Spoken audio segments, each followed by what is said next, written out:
Hello, everyone. This is another Anne Butler book chat. Welcome. I am going to be in conversation with the author, writing coach, Desiree Kannel.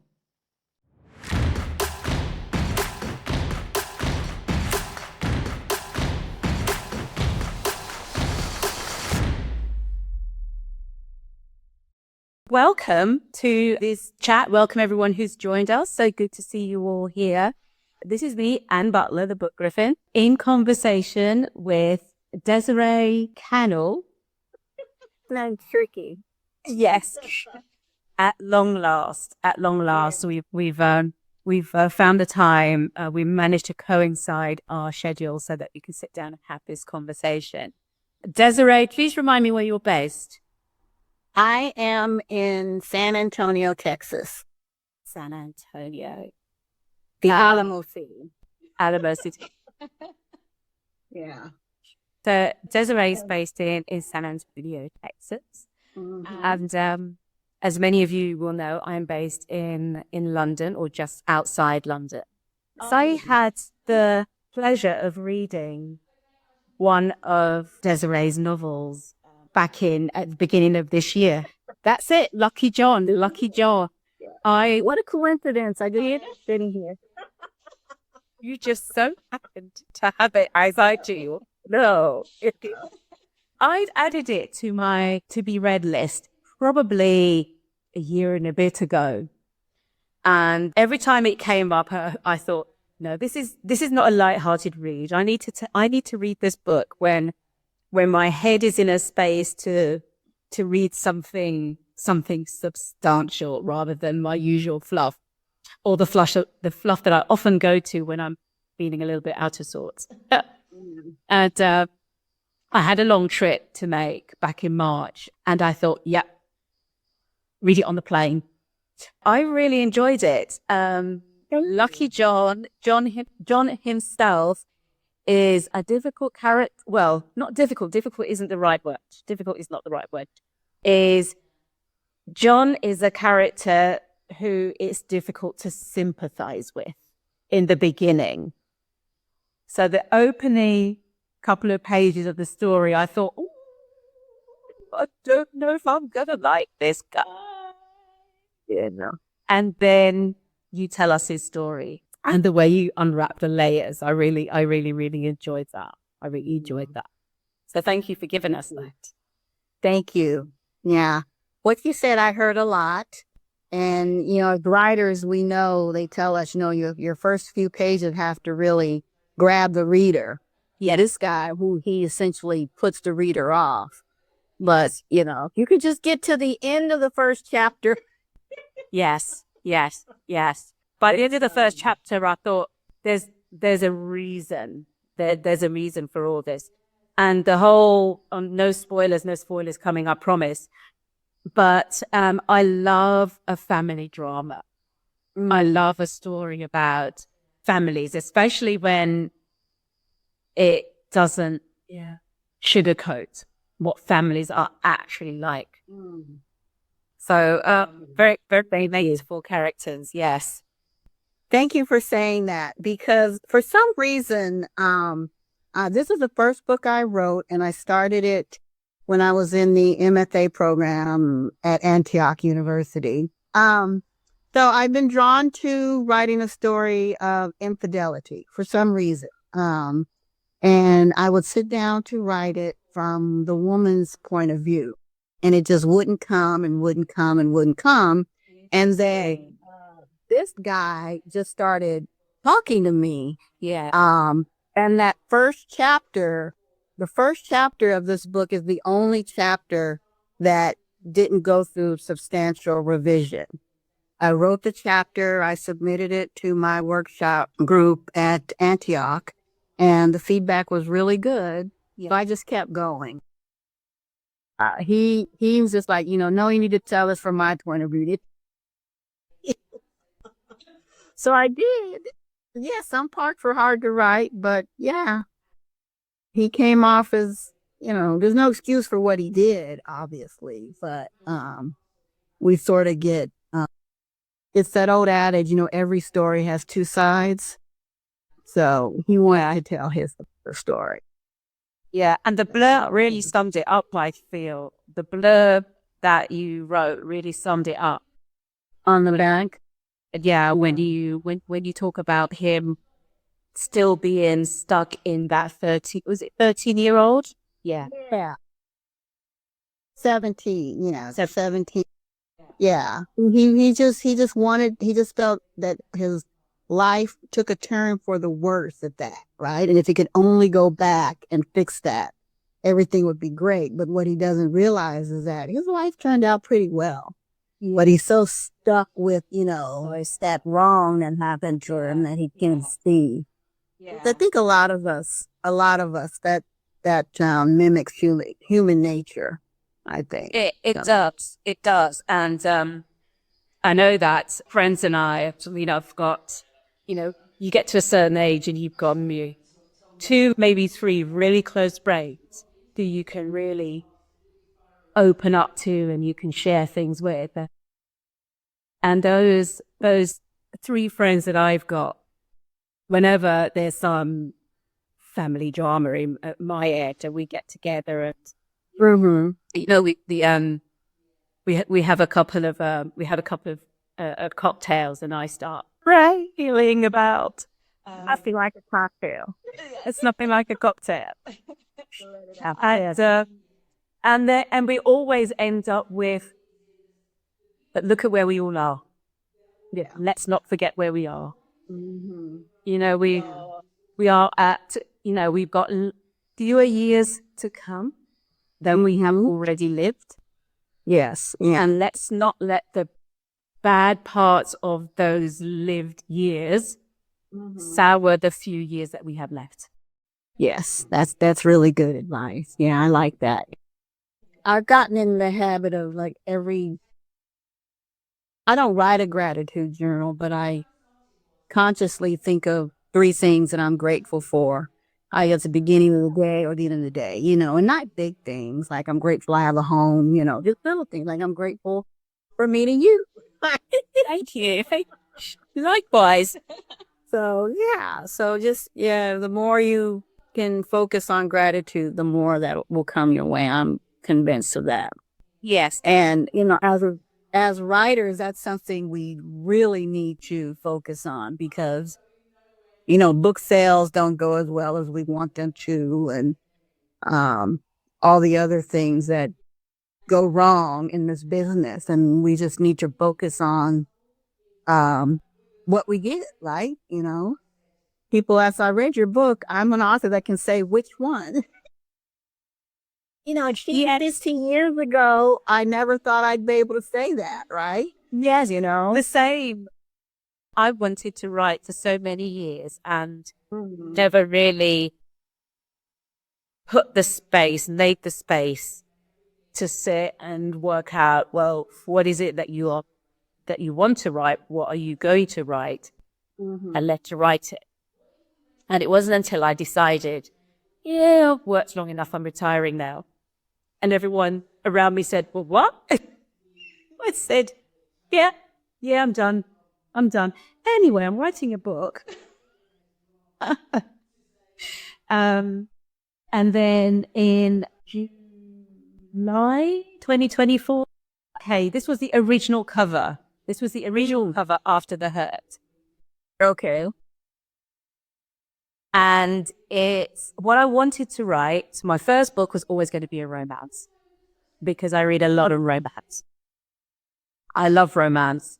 I love a nice tropey romantic novel with a lot of angst and, the twins and, no one knows that they're twins. And, there's a good twin and a bad twin. And the good twin doesn't know that the bad twin is the bad and doesn't know why everyone hates her. Oh, yeah. Yeah. Is that the premise of that book? No. Your first book? Oh. No, not twins, but mine is an office romance. So I wanted to write a book. I wanted to write a romance about big people, grown-ups, people who actually lived. And I mean, they're not there yet because they're only in their 30s. They're in their late 30s. But I did want to write a book about a woman who's 22 and the guy who's 30. I wanted them both to be in their 30s. I wanted them to both have professional careers, and I wanted them to be quite successful. So I wanted them to be self-sufficient economically, but not necessarily emotionally. And that was where they were going to somehow them being together. That was a payoff of them being together. Because I was really trying to appeal, to be perfectly honest, to the US market, and a lot of the US romances, Black romances that I had seen kind of has this look, and didn't really appreciate in my naivete that you've written a very British romance. Is it set in the UK? It's set in London. It's set in around places and districts that Londoners will know and areas and the language is British, you know. This is not an American story. It was never really going to appeal to the American market. So then I had to rethink. The design and the cover. So a few months ago, it got a new look. Oh, okay. Yeah, I've seen that one. Okay. Yeah. So it's got. So here's your cover. I got this cover on Etsy. Oh, okay. But yeah, I really like it, and it's done quite well. Oh, that's good. And do you crawl? Yes. Okay. It's a British story. Don't try to be what you know. Yeah.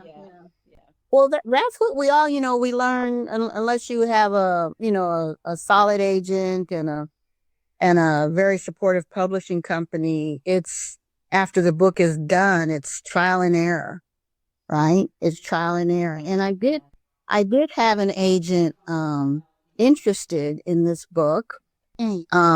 But she flat out told me I wouldn't know how to market it because same with you, it doesn't fall into a specific genre, right? But she said, what kind of readers would enjoy your book? And I naively said, people who like a good family story, good story. Yeah. But she says, I get that, but it needs to be like something. That's why when you query agents, they want comps. Like this is X and X, right?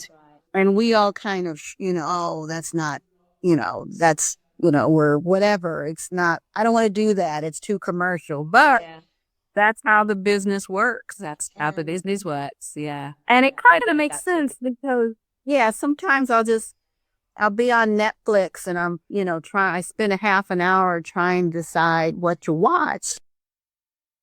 And I won't pick anything that doesn't seem familiar to me. Like, it's like, if it doesn't remind me of something else that I like, but I won't pick something that's really out of the box for me because I don't think I like it. But when I realized that I was like, that's what they're talking about. Yes, that's what they're talking about, Yes. So, yeah.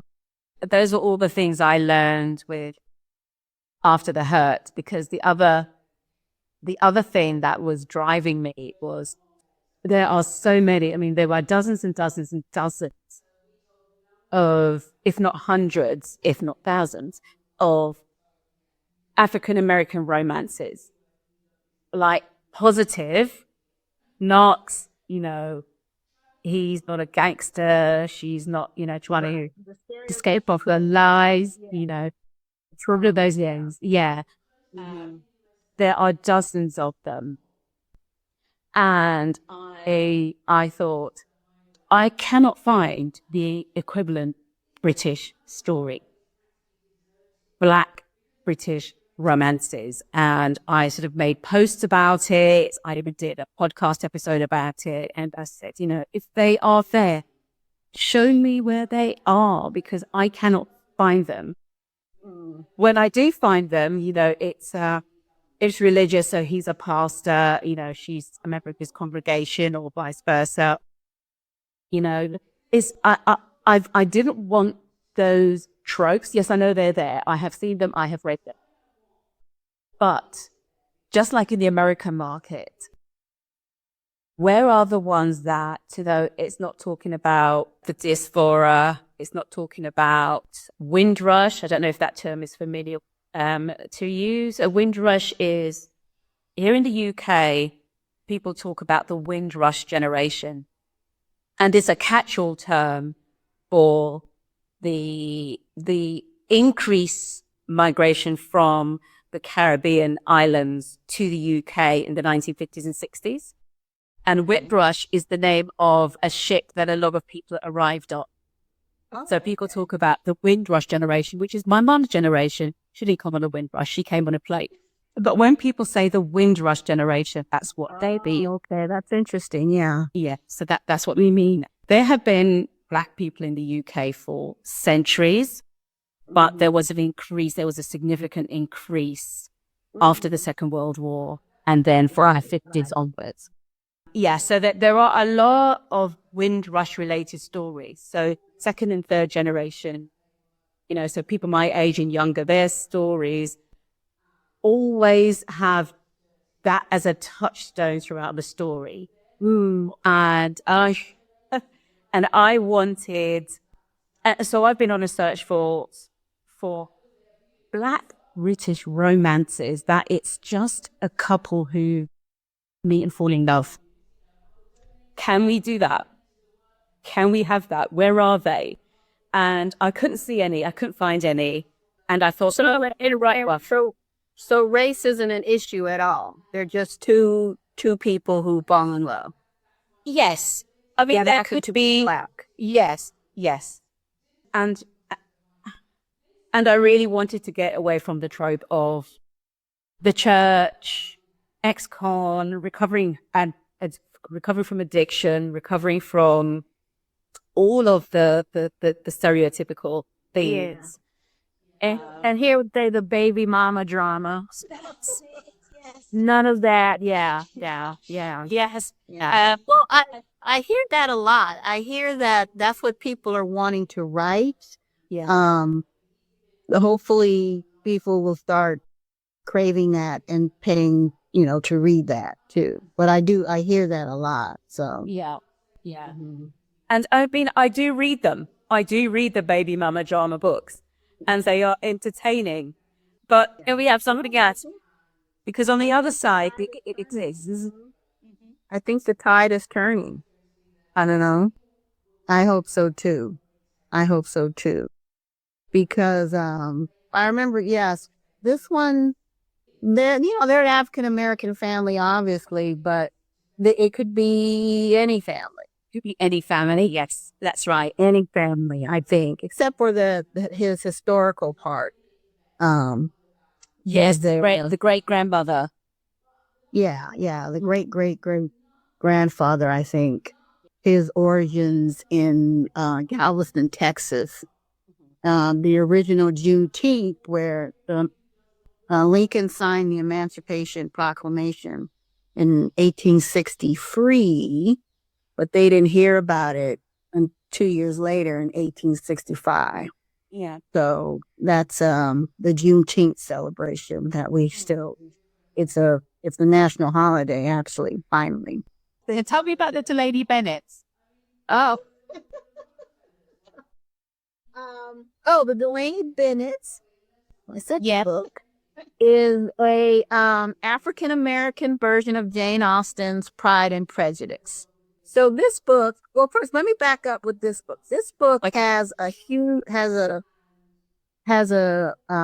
nice intro into John Roberts' ancestors. Yes. In Galveston, that starts on June 19th, 1865, when all the enslaved people learned they were free. And my second book was supposed to be a prequel to this one. historical fiction telling that story.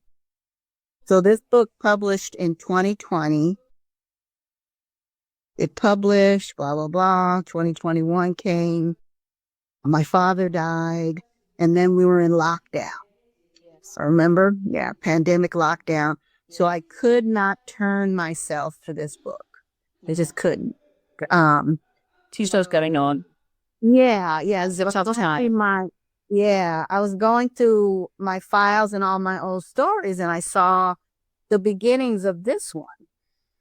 I want to write a Black version of Friday. That's it. Okay. So I said, I'll write that. So this was my pandemic. I need a break book. Right. So I kept the name. So this is Professor Elizabeth Bennett, and this is Dr. Darcy. So I kept the characters' names, which I thought was a lot of fun. And I did that because coming up with characters' names is the hardest thing for me to do. So I'm like, I'll just keep the name.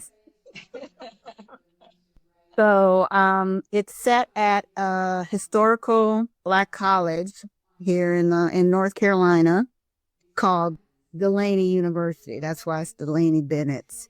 And it's set in 1990. And the issue is that in 1999, at that time, hip hop was still considered the devil's music, and it didn't, and, even there were Black congressmen who wanted to outlaw it and censor it and everything. And so, but she's one of the only professors that has a class on hip hop studies, right? And he, as the Black elite, just thinks it's just horrible that she does that. So that's the issue between, so yeah, he has prejudice. She's really proud of what he does, and he has a little prejudice against it. Okay. It is on my list, and I will get to it because I'm a big fan of Pride and Prejudice. I liked the book when I did finally read the book as an adult, and I loved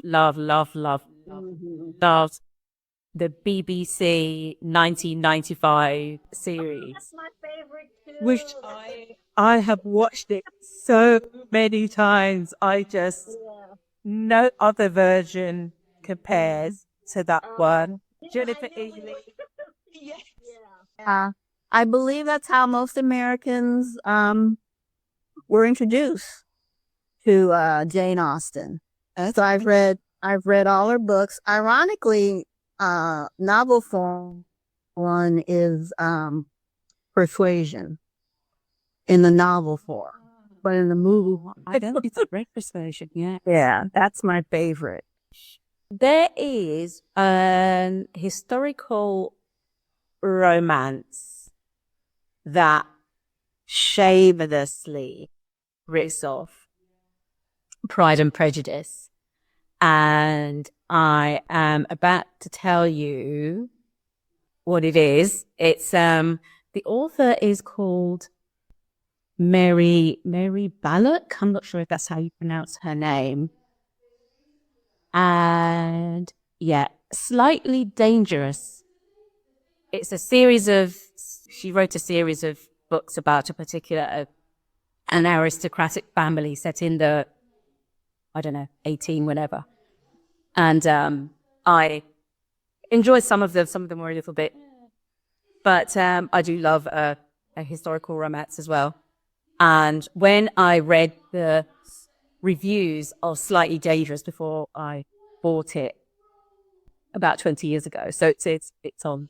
A lot of the reviewers gave it really poor ratings because it so shamelessly rips off certain scenes in Pride and Prejudice. But it's why I love it. It's why I love the story. And they didn't give credit to it. They didn't say it was an adaptation. I can't remember, but there's the scene when my brain is when he proposes to Elizabeth, but it's begrudging, and he says, you're not my, you're so beneath me in station, and I know I could do better, but I just can't help myself. I want you. And I said, how's I better propose to you? Blah, blah, blah, blah, blah, blah. Pretty spot on. Yeah. And Mary Bullock has a scene like this. It's slightly dangerous. You said that was about 20 years ago? I bought it about 20 years ago. The book came out in 2005. Oh, no, so I can't have... This must be different. Yeah. Must be a later version. That could be before Austen's books dropped into the public domain. Because I think they dropped into the public domain about 2006 or 8, I think. Oh, 7 or 8. And that's when all the adaptations came out. I think the first one was, well, one of the first that I remember seeing in the bookstore was Pride and Prejudice and Zombies. And I was... Pride and Prejudice, Zombies. I need to... I was quite put out. When you were very put out. But you have to fan yourself when you say that. You were quite out. Quite put out. And now they've just been all over the place, all the adaptations. So yeah, there've been so many since then. But the BBC, the 1995 version by the BBC, for me, I don't see how anyone could. I think, yeah. Some people like well, I won't even mention the other one, but yeah, that's the top down, my favorite. So, and that was the one I was thinking about when I wrote this. So okay. Yeah. That would be in my mind. And also, of course, the book, because I had read the book. Yeah. Yeah. So a couple times. So yeah. So yeah. So what's next for you? So you've got your third. You said you started writing again. Yeah, I'm writing. I'm calling it Marcus Abraham, but I think it'll end up with a different title.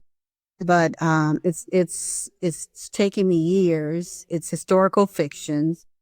My first time writing true historical fiction. I guess you could call the Delaney Bennett's. It's set in 1999 historical. Well, it is. But doing the research has been fascinating. This is my second time living in Texas. In the mid-'80s, I lived near Galveston. And so that's when I became enamored with the historical aspect of Galveston Island. And the whole idea of Juneteenth and this and that came to me. But I've been there a couple times to the library on research trips. And actually tomorrow I have an appointment here in San Antonio.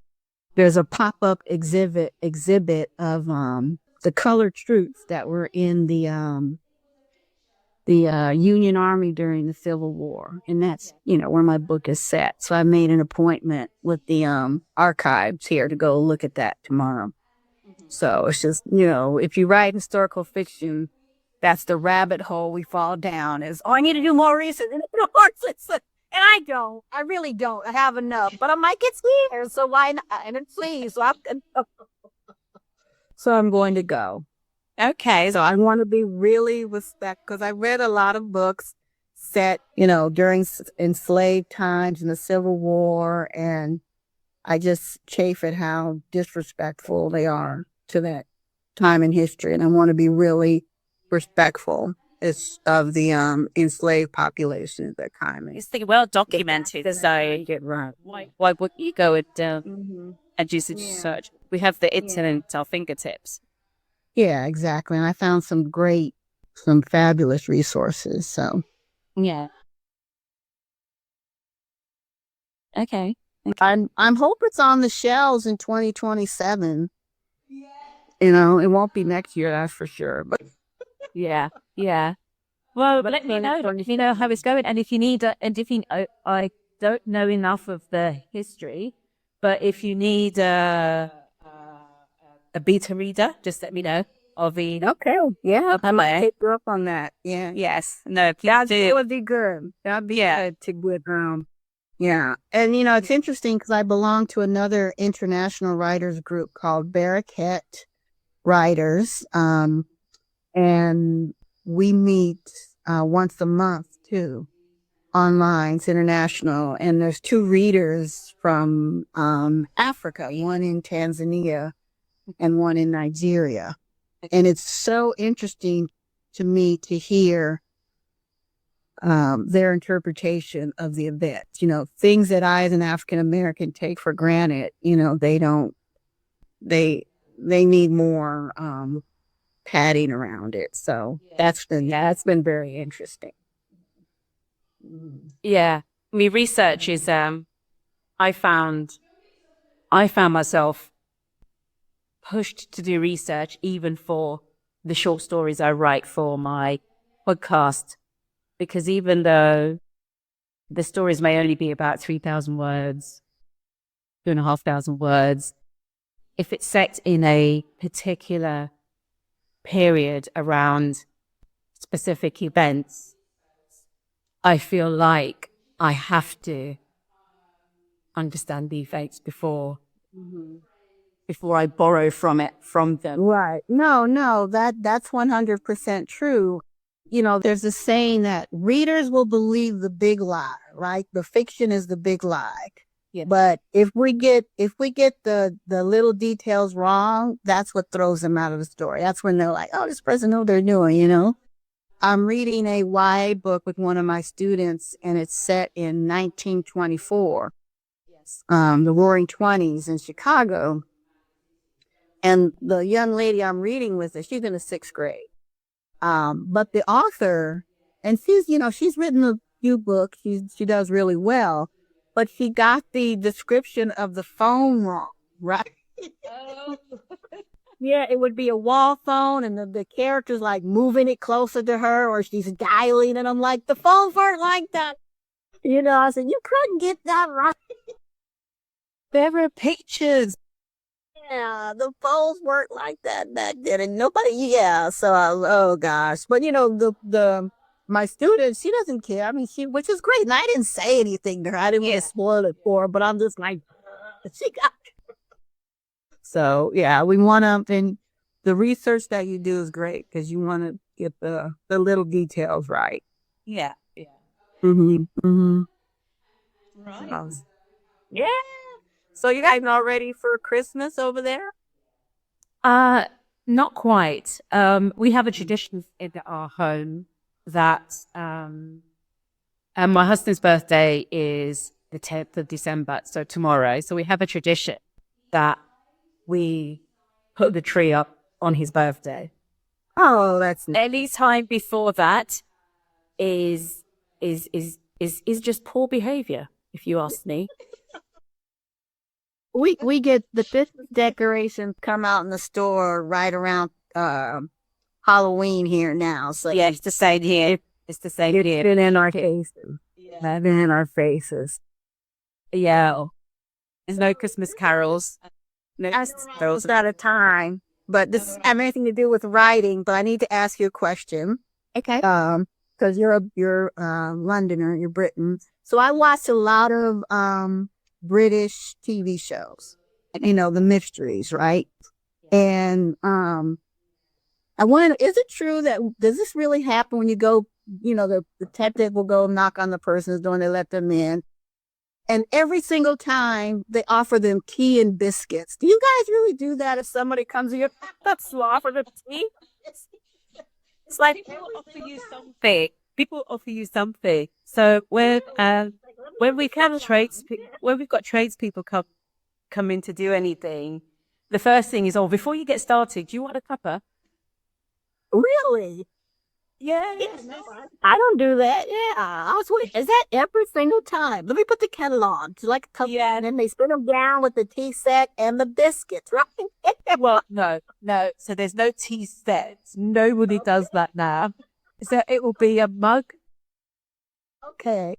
There'll be no saucers. It will be a mug, and they'll put the packet of biscuits beside you and say, go and help yourself. Okay. Yeah. You know what? I'm going to start doing that. Can I make you a cuppa? Yeah, that we definitely do that. And a cuppa doesn't necessarily need tea. It could be coffee. Oh, okay. All right. Listen, the first British person I've talked to. Good, yeah. So it's a put the kettle on. We'll have a cuppa. Yeah, I like that. Yeah. I like that. Although nobody comes to my house. I'm trying to, They move too, but now we just meet at coffee shops. yeah. That we overcame the technical issues. I'm not quite sure what happened. So you may see your face several times over the next couple of weeks with excerpts from this conversation, which has been a lovely conversation. It's been lovely talking to you. Thank you so much. Thank you. I really appreciate it. Thank you for sticking with it too. Right, you take care. Enjoy the rest of your day. All right, there. You too. Good evening. Bye-bye, everybody. Thank you for tuning in. Thanks, everyone. Bye. My thanks to Desiree for being my guest on this episode. You can find out more about Desiree at rosewriters.com, and you can buy her books on Amazon. The music used here was Stomp 145521 by Alex Kazinkov and was provided by Pixabay.